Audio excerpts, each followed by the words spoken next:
You see, we are agile. It is. It's ask Microsoft anything. And that's down to Benny, not me. So you can ask him anything about Microsoft. Anything. So thank you all for coming. I have one question. Why are you not wearing shoes? Because I don't wear shoes. Do you not love my Tesco value socks? No. What? It's making me slightly uncomfortable. Is it? You'd rather I came in shoes. I wore shoes. So we need to start, Mark. We do need to start. Time. Okay. Let's go. All right. So this is an Ask Us Anything. Please keep it clean. Let's keep it clean. Introducing the panel. I should introduce myself. Okay, sure. So my name is Alicja Kucharczyk. I was PM for Fabric mirroring project for Postgres. And yeah, this is Postgres. And if you would like to have the spin, like I left a couple of them in here, so please feel free to grab one. I'm Chris Webb. I'm from the Fabric Customer Advisory team. I'm Benny Diagra. I am from the Fabric Customer Advisory team. I'm Ian Pike. I'm Ian Pike. I'm from the UK Solutions Unit. We talk to customers. We usually engage with the CAT to bring them in, but usually enterprise customers I chat to and try and unblock their things when they're trying to adopt Fabric. I'm Luke Maloney. I'm part of the Azure Data ISVs team working with Fabric, and apparently I talk a lot according to Mark. So that's the reason why he gave me a mic wired up. So, we'll see what happens.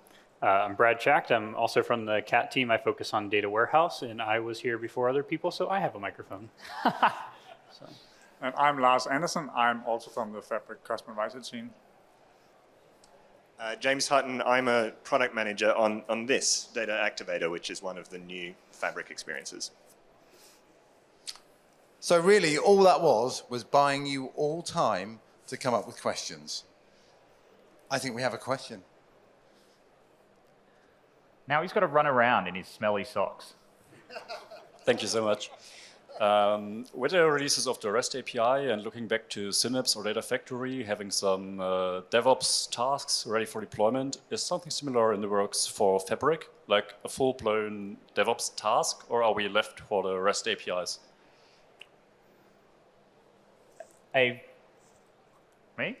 Yeah, all right. A proper DevOps task is coming at a time that I am uncertain of. Certainly better support for deployment pipelines, which is probably not what you want, right? If you want to be an ADO, then you probably don't want deployment pipelines. So that is certainly planned. As to when the ADO deployment pipeline action comes, or the GitHub action as well, I know it is something planned. I don't know the timelines. So any more? Oh. Or does someone know the timelines?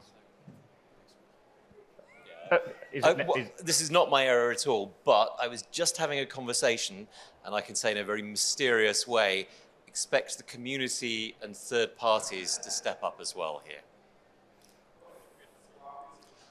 All right. Any other was there anything else? Any other questions? So, all right, you and you, all right. Hi. So we're current customers of ADF, etc. And one of the reasons why we're using it is because we can use the self-hosted integration runtime to connect to our on-prem data sources. Is that something that's coming for Fabric? Coming soon. Do you have a date? It's listed on the roadmap as Q1 to be able to support on-prem sources with the copy activity. I'm just telling you what the roadmap says. I don't set the dates. Right. Is there anything else happening in Q1? Talking to Mike. Sorry. Is there anything else happening in Q1? Oh, there's a conference next week. What conference? In Vegas, the Fabric conference. You might want to keep an eye on. Okay. There was another hand. Yep. All right. He moves so quiet in his socks. Yes. Ninja. Hello, I'm Lars Hammer from Denmark. We have a lot of sister teams that are very interested in our BI data. And one of the things they want is if they are able to grab some of this data, preferably through a REST API. Is there any way or good pattern to do this? Do you want to start? All right, apparently me. So you can connect to the storage through a REST API because OneLake supports the ADLS Gen 2 APIs. Was the question around getting data from a REST API or using REST APIs to access data inside Fabric? Using a REST API to access data in Fabric. Yeah. Oh, yeah. Sorry. So you can access the Delta tables through the storage APIs.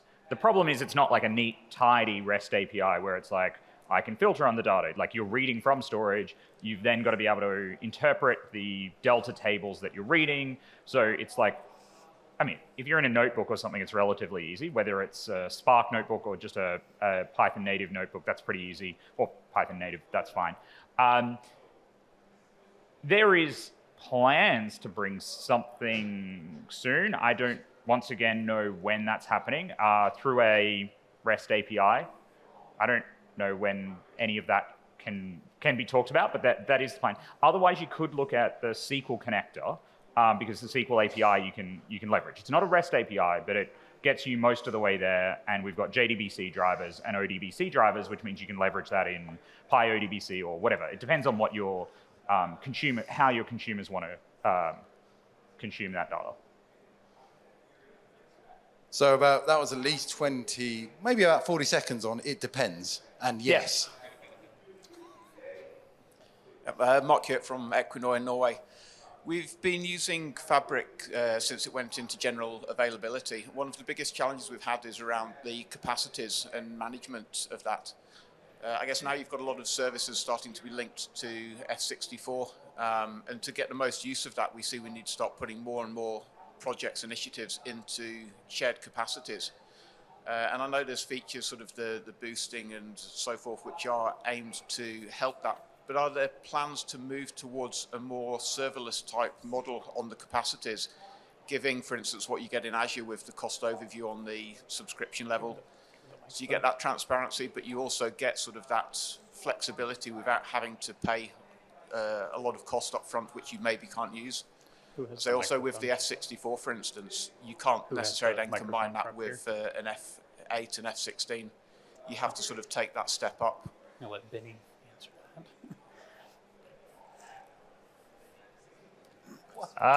Just going to hand that over to you to. So I will say, kick things I off. had a bit of a trouble understanding the question, so I'm going to make a few assumptions here. I think I heard you say some things are F64 only. We want to look at a serverless model so that we don't pay for the entire capacity that needs to be running. And I also thought I heard something about what are some of the intermediate sizes in between capacities. Does that sum it up? Yeah, so I guess it's maybe as much closer for Yeah. as much that's transition to a serverless model and having the cost transparency for workspace admins, domain admins. Okay, yeah, that one. Okay, yeah, all right, good. So let me take this one step at a time.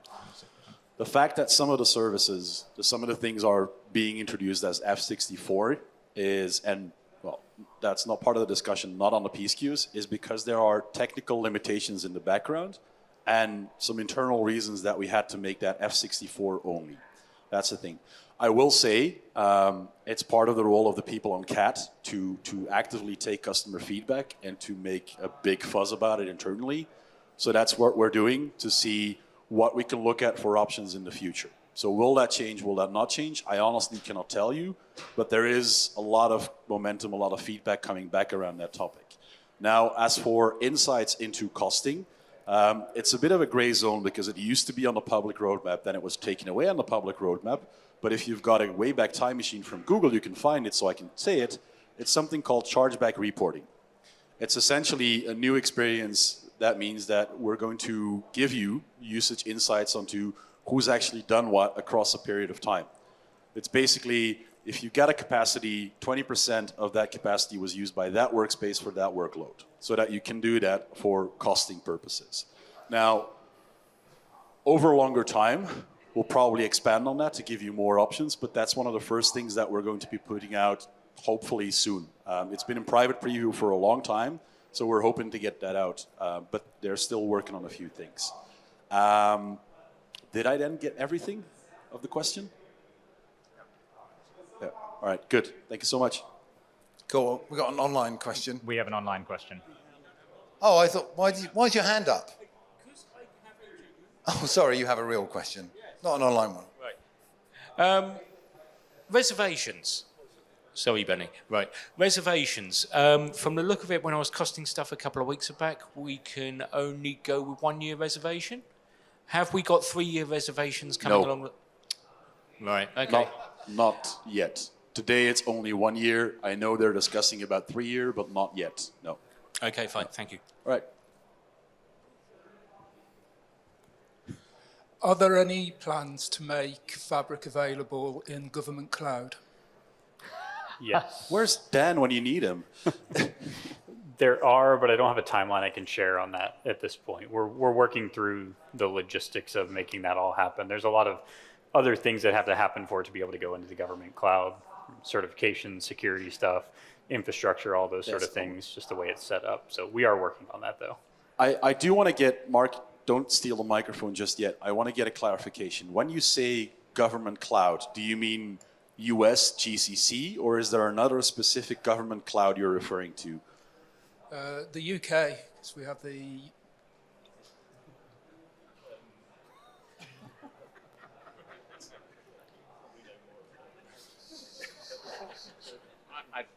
I don't know anymore, so yeah. But when you say, do you mean you can purchase it through, because... I'm led to believe Fabric is just not available at all through our setup. So we're the police, and so we use the government setup. So have you got Power BI already?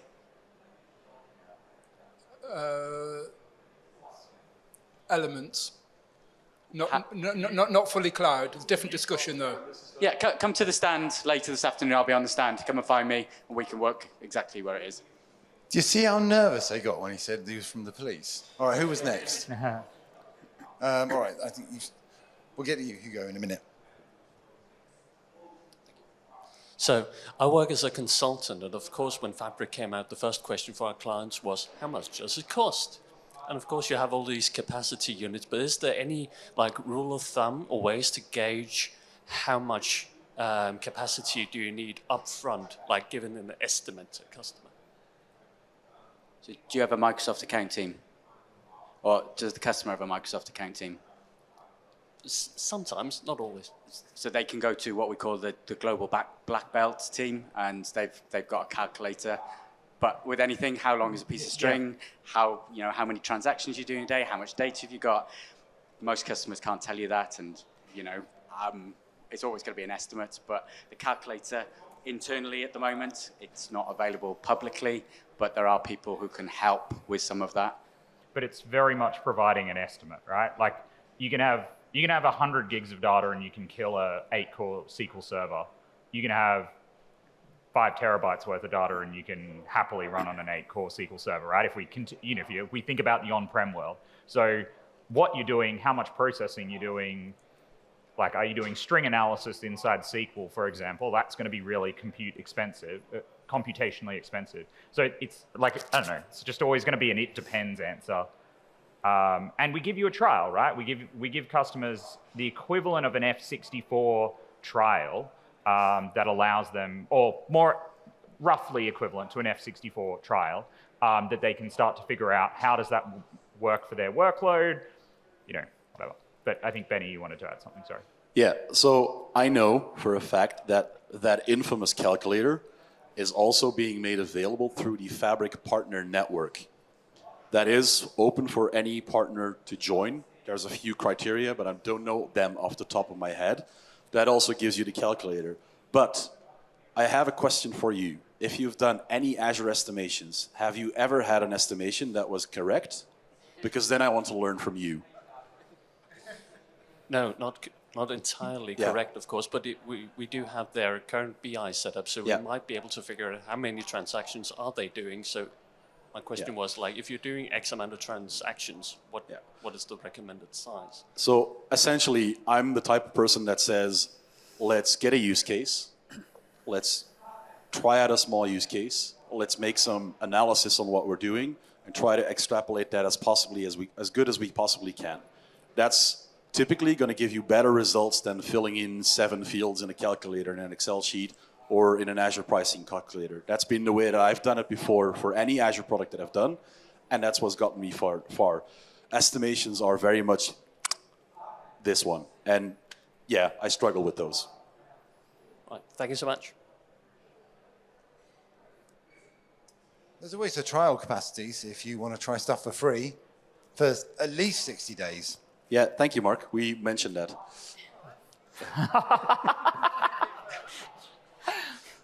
Okay, so one of the frustrations that my team's having with Synapse engineering notebooks, Fabric notebooks, is the way that the notebooks drop off the cluster really quickly. And if you're switching between notebooks, trying to run individual cells, you're constantly waiting 2 minutes for the clusters to restart.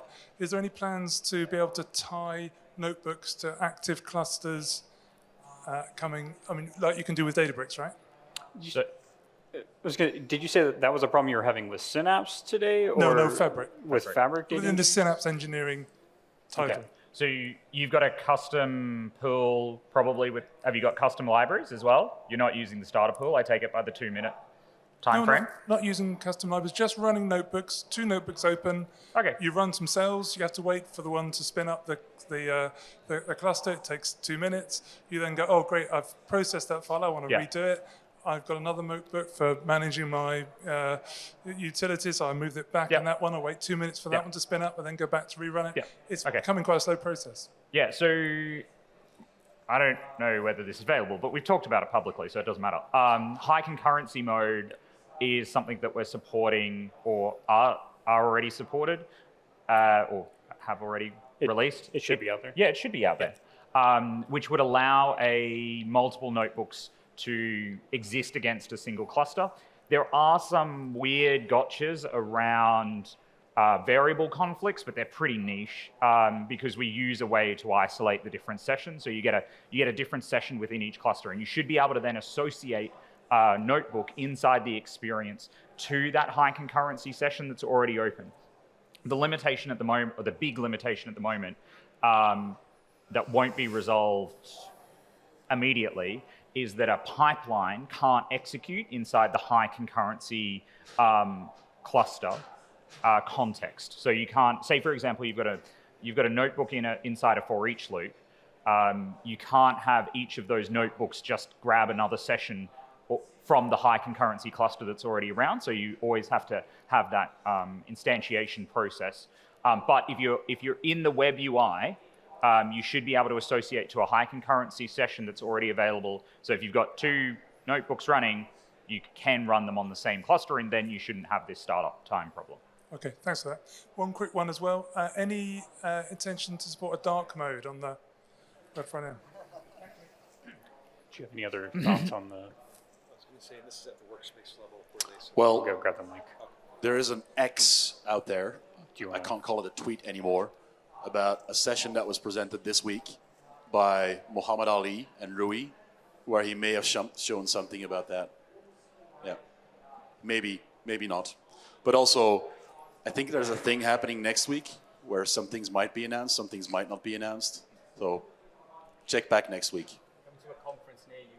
So, but if you are using notebooks as well, you can run it in VS Code. So you can use the VS Code extension to run your notebooks inside VS Code, which is really good. I mostly like it because it means you can change the key bindings, but you can just therefore use custom like themes inside VS Code, and they will apply. So dark mode works. So there is a temporary workaround at least. VS Code for notebooks also is a little bit tricky to set up. But look for an announcement next week about making the setup simpler. There you go. There's another teaser. What's happening next week? I don't know. Some sort of conference. I don't know. Gotcha. Not all of us get to go. Oh. Mark. Yep. Right. Like all businesses, we have a lot of stuff floating around in Excel that the people in the business like to play with. And we're looking at introducing Purview and M365 sensitivity labels. However, we don't want the business sending us spreadsheets that we then need to then manually create some ETL process for. So we're setting up secure SharePoint folders for them to dump them in that's controlled by AD groups. We've then got a routine that will pick these up and load them into where we want to. Now, if I wish to pop them into my Fabric Lakehouse, will the sensitivity label be, is there any way to persist the sensitivity label, or do I need to keep a separate metadata data set created to reapply it to the output report? Not sure, but I thought it would persist automatically. Haven't tried it yet.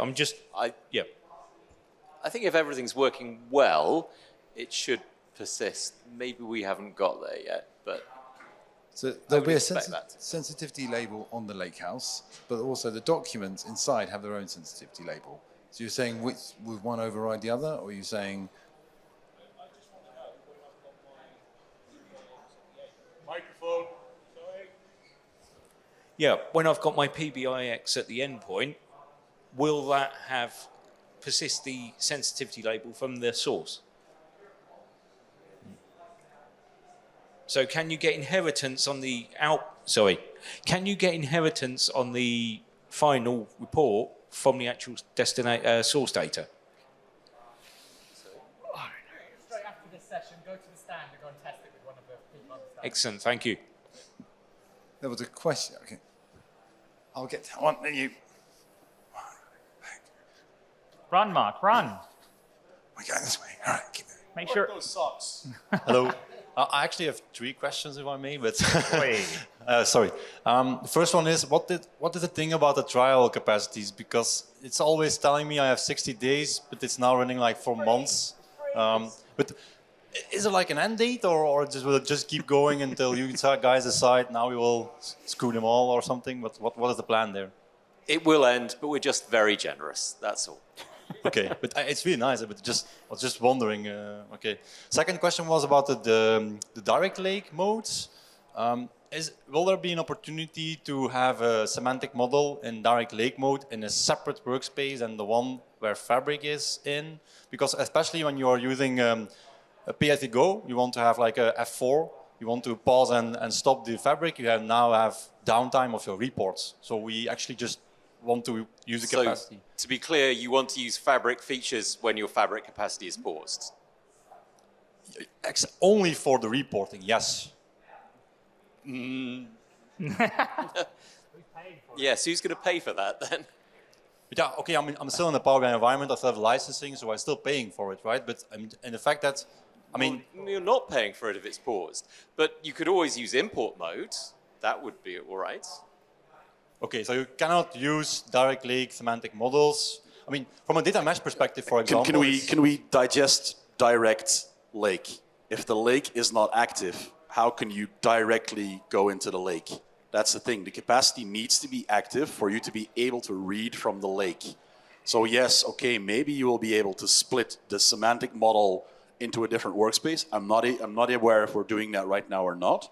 But you still need one lake to be active. You still need one lake to be available on a capacity. But besides that, if I have an F64, right? I'm paying for dedicated capacity. I'm not pausing the Fabric. I'm just wondering, for example, from a data mesh perspective, it makes sense that you put your models in a separate workspace, right? You have your data engineers working on the Fabric part, doing the lakehouse stuff, generating the semantic models as such, and then you want actually the lakehouses. Your gold layer, let's say, and you want to put your semantic models in a separate workspace, and then your reports even in a separate workspace to separate responsibilities, right? But right now in a direct lake mode, it's not possible. It's just not possible to put a direct lake semantic model in a separate workspace. So reports you can. Reports you can separate into a separate workspace. We're working on something to be able to have different options than you have today, but I can't comment on any of them today. But even today, you could just put a lakehouse in that other workspace and use the semantic model there. And if your data engineers and your notebooks and whatever are in a separate workspace, they're going to be writing that data out. That other one refers to it through a shortcut. The only thing is you're giving people access to a lakehouse and therefore the like the SQL endpoint, for example. But you could lock that down. Okay. Okay, thank you. And then the last question was, in an F64, it takes like 5 seconds to start a session in notebooks in the data engineering part. When you go to a lower tier, it takes like 3 minutes. Why is there a difference there? Shouldn't be. There shouldn't be a difference. Are you sure you're using starter pools on both of them? Yeah, we can definitely try it out. Maybe there shouldn't be a difference. And are they? I'm using an F4, for example. So an F4 in comparison with an F64, and it's just like session startup times takes way longer in the lower tiers in comparison with the F64. And I was just wondering, is it normal or should it be the same? But it isn't. It's like 3 minutes startup time session in comparison with an F64. So. It shouldn't be different if you've got the starter pools, if you don't have any custom libraries, you don't have custom config settings. There shouldn't be a difference, except we don't, unless they're in different regions. So some regions are not as good, but if it's like always 3 minutes, then that's odd. Yeah, it's always in exactly the same regions, no custom libraries, no public libraries, just the difference is the tier, F64 and lower than F64. Come see me after, and we'll talk, and I'll follow up with you. Thank you. Didn't we have? Did I say? All right, we'll go. It was this gent first, and then we'll go to you. Hi. Is there any chance Fabric and Snowflake could share the same? We can't hear you. Sorry. Is there any chance Fabric and Snowflake could share the same storage? In my layman's view, both Delta and Iceberg are the same. So, gentleman next to you that can answer that question pretty well, I think. Sorry? Let's see. So, what do you mean by share the same storage? So, do you want to come to the front? No, you've got to hand the mic when they ask a question. All right. I'm not very good at this. All right, hash it out. You can sit down. Okay. So again. So, is there Snowflake can create external tables to Delta.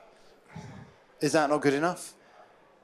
Yeah, well, I meant the same storage. So we could use, let's say, compute from Snowflake to write something to. It knows how to write to Iceberg, let's say.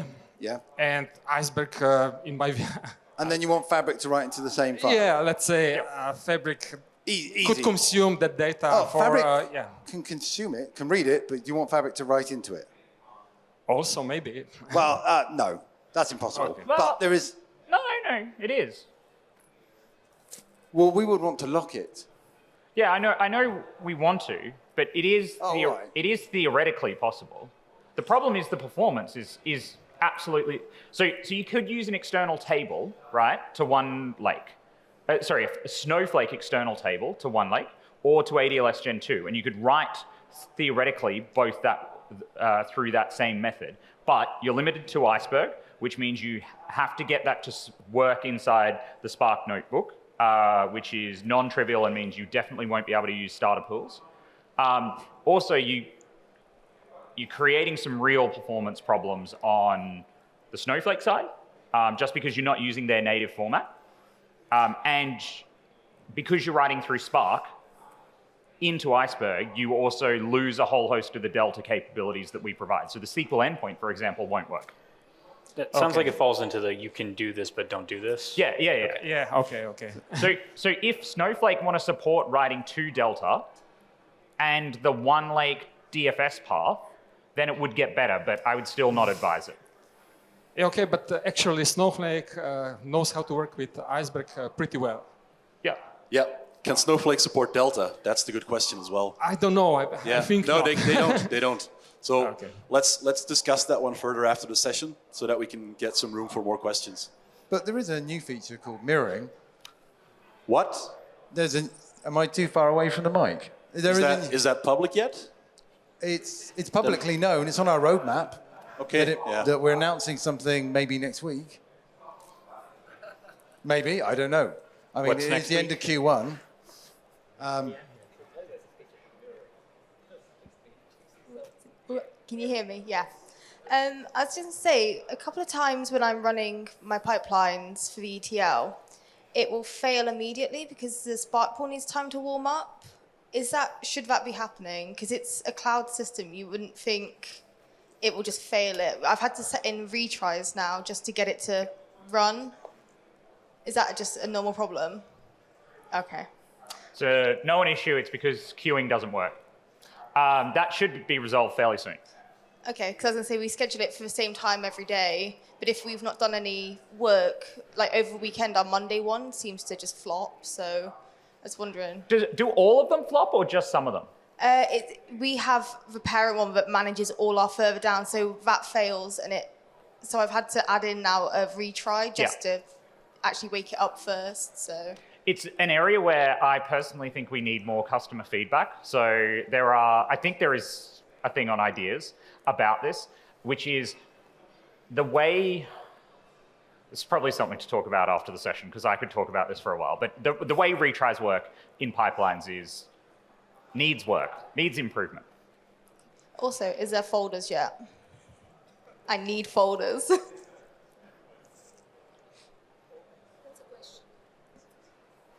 Technically, I'm going to be a very pedantic person. Folders are already there because a workspace is a folder. Yes, technically the way it works, a workspace is a folder. If you're talking about subfolders... Benny, you know what she means. Yes, I know. I just like being a pedantic douche.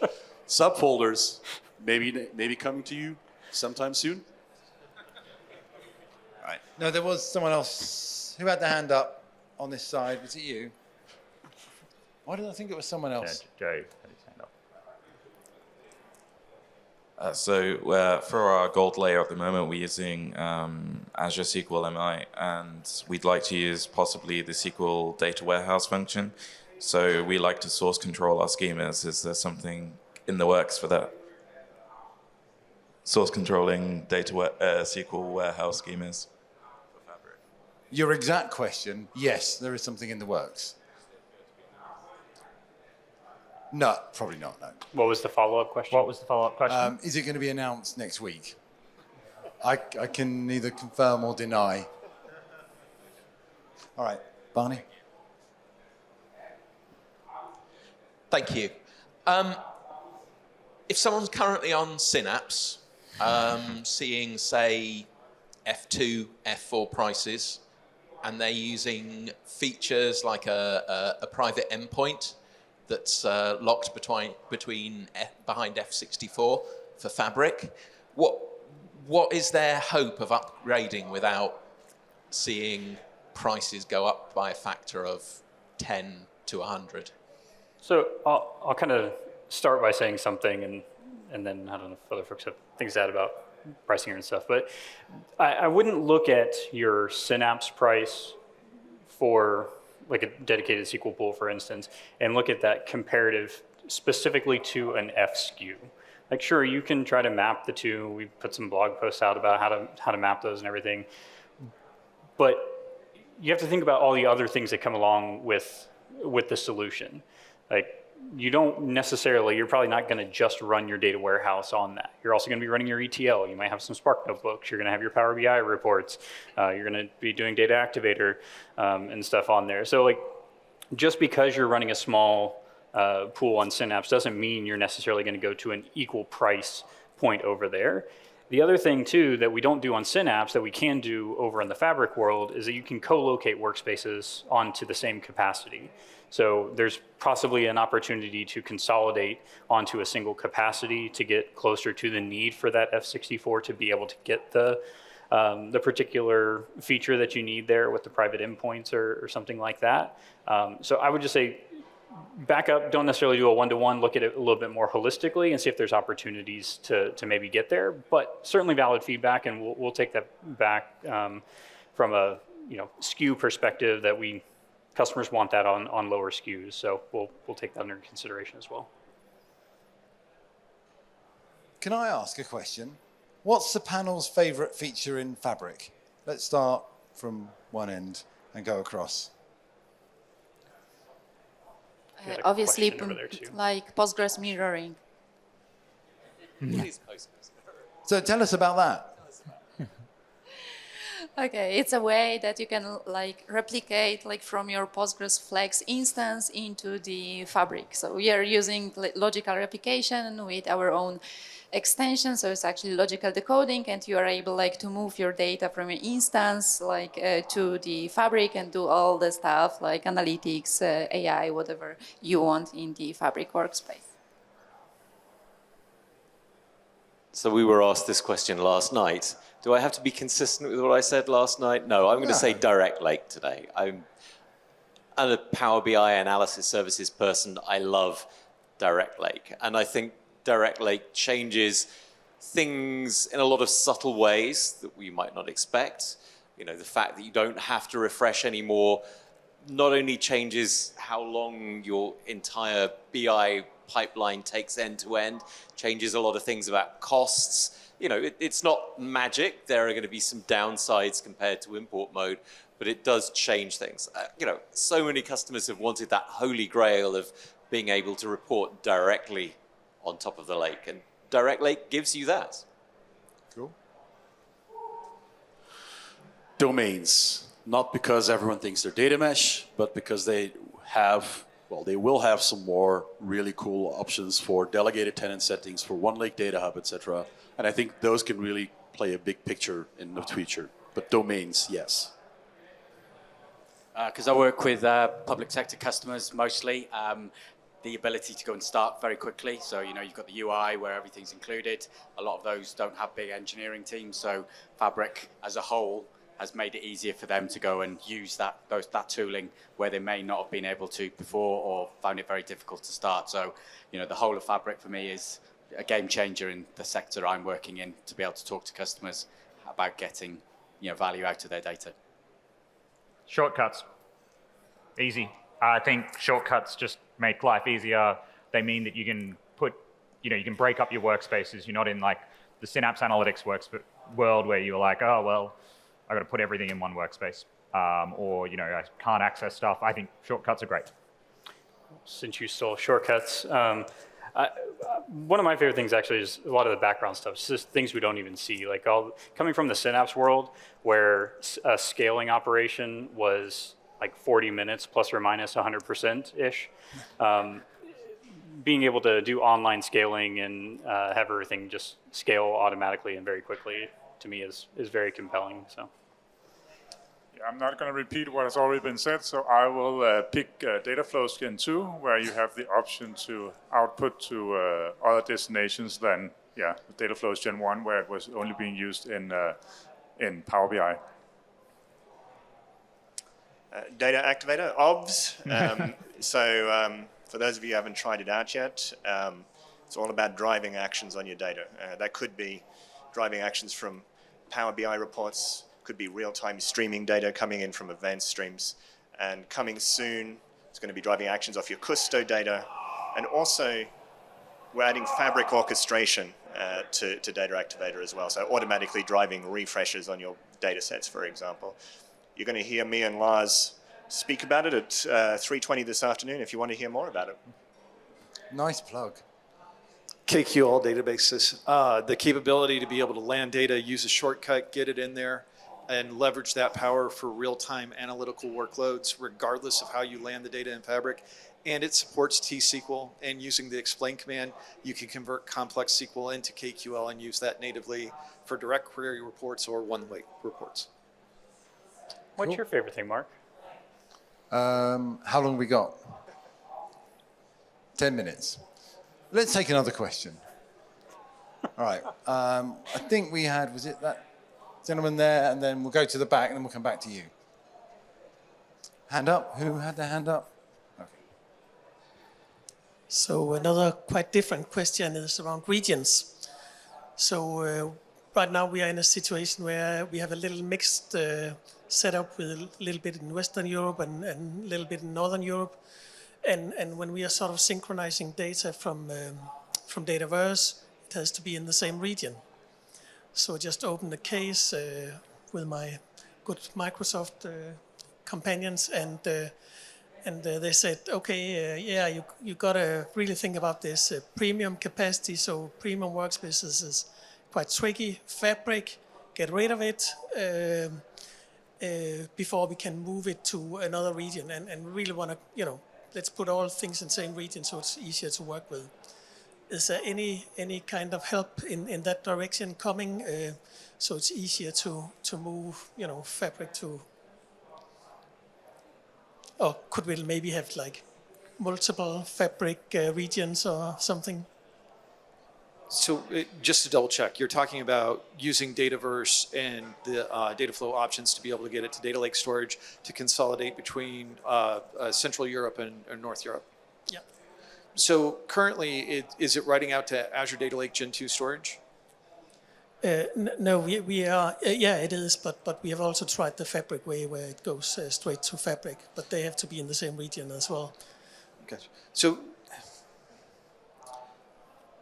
when you look at the Power App data flows, there's nothing there yet to be able to synchronize that. But if you put it in Data Lake Gen 2 accounts, you can shortcut those Gen 2 accounts into a lakehouse. And then you can access that data via a notebook to combine that data and centralize it that way. I would look at that as the overall transition for that. You're going to see some interesting things. I'm not sure if it's next week or not, that comes with additional functionality for that, but I don't think that's necessarily there yet. I'm not aware of any plans to enable moving Fabric workspaces between regions.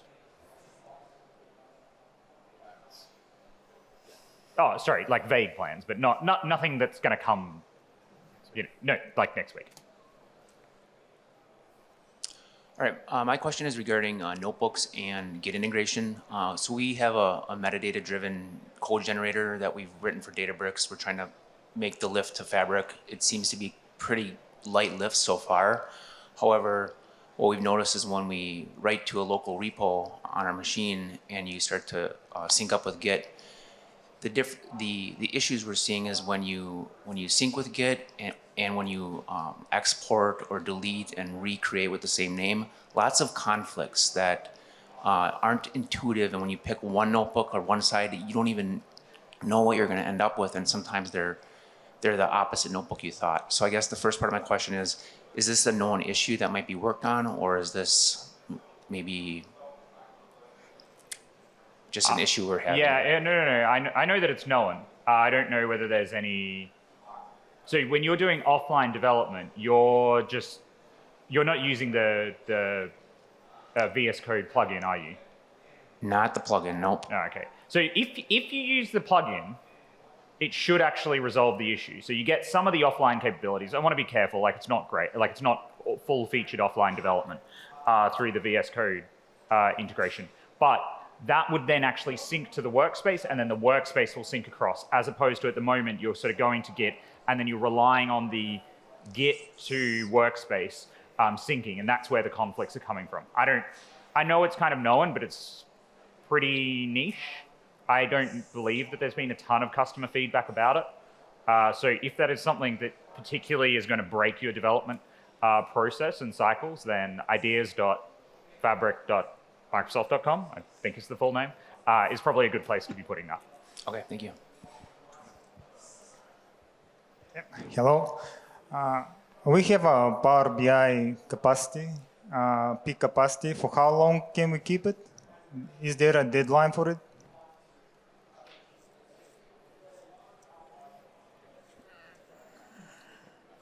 Yeah.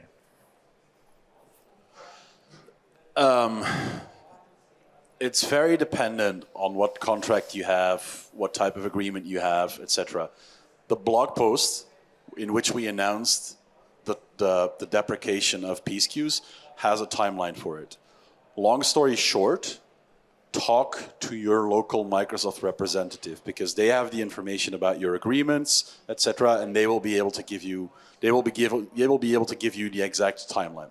The short story is you will not be able to buy as a new customer, buy into Fabric, I think as of July 1st or December 31st maybe, I don't know exactly. That's basically the thing. Talk to the local Microsoft person, they'll know. All right, we've only got a couple more minutes left, so this might be the last question. We've only, what? That looks really weird. All right. Thanks. All right. We've only got a few more minutes left, so this might be the last question. Hi, can we expect that one day Azure Databricks will be able to write Delta files with vOrder? Or is it Microsoft exclusive only? I would say probably not. But there is an API, so Databricks can write in and then call our API and then turn that Delta table into vOrdered. So you can make it happen. You just have to try hard enough. I'm eating it. How close does it need to get? Now I can hear you. Oh. The answer is that close. It does, yes. You can do it today if you use the API. So use Databricks or whatever other tool out there, because there are others, and then just write it in, then call our API on top, and it will do exactly what you want. We have 3 minutes. We've got more questions, so make the answers short. I guess a quick question. Last I saw, GitHub support wasn't on the public roadmap. Are there plans to support that, given that's probably the widely used system? Yes. And I'm sorry, your question is over. Any other questions? Yep. You've had loads. Give other people a chance. No? But if there's Come on, give him another chance. Oh. So a direct link question. So what is the sort of recommended, or rather, should we use the default semantic model, or would we rather? Okay, that was quite simple. Semantic model being the perfect transition. Playing around with semantic link recently, and I love it so far. Are there any plans on enhancing it? Because right now I'm able to write back a table to the semantic model, but I can't link it. I can't set up a relation. So I would wish for an option to not just say write table, but also say create relationship, table A, columns, table B. I thought the latest release from a few days ago did allow you to create, but it was kind of just as I was leaving for here, so I didn't read the... Look at Sandeep Pawar's latest blog post. He covers that. One last question. No? Any more? Any more? I think you've worn them out. Well, let's all thank the panel. Give them a big round of applause. And go get some lunch. And be back here in about, when is it? 50 minutes for the power hour? What time does it start? 1:40 for the power hour. Okay, that's enough time to eat lunch then. Back here, 50 minutes.